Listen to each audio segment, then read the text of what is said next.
Men of God, pastors, leaders, the ones everyone thinks have it all together. But let me tell you a secret. Many of their hardest battles are fought in silence. They preach courage, faith, and hope, yet behind the closed doors of their heart, they face storms nobody sees. And no, pastors don't have a secret hotline to heaven. God doesn't text them daily devotionals, imagine that. Hey, Paul, this is God. Just reminding you, drink water, pray, don't stress. Today, we're going to uncover the silent struggles of men of God.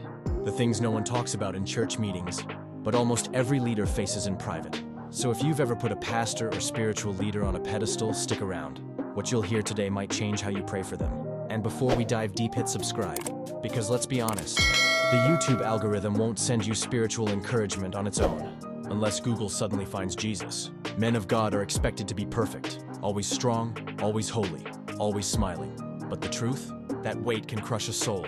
Moses was expected to lead millions. One mistake, and he didn't even enter the promised land. Many leaders live with the silent pressure of being flawless, and when they fall short, guilt screams louder than applause.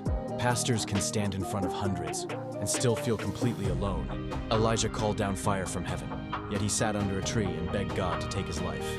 Loneliness isn't about being surrounded, it's about feeling unseen. Yes, even men of God fight temptation. They are not immune just because they hold a Bible.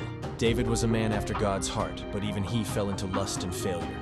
And let's be real, temptation doesn't knock politely. It kicks down the door like a cowboy in a saloon fight.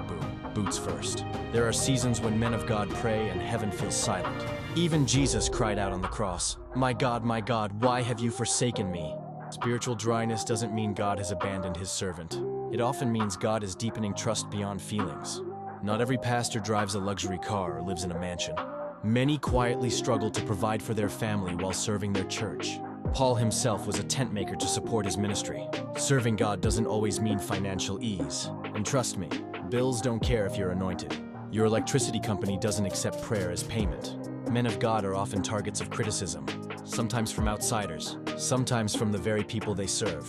Jesus himself was betrayed by Judas, a man who sat at his table. Criticism wounds deeper when it comes from those you've poured your heart into. The greatest weight men of God carry is the burden for souls. Every sermon, every prayer, carries the question, am I leading them closer to Christ? Paul said in 2 Corinthians 11:28, I face daily the pressure of my concern for all the churches.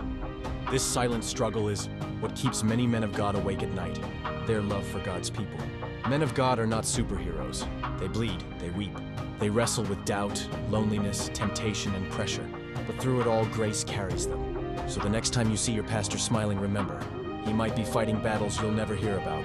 Pray for him, encourage him, stand with him. If this message opened your eyes, take a moment right now. Write praying for pastors in the comments, because one small prayer can lift a heavy burden. And don't forget to like and subscribe.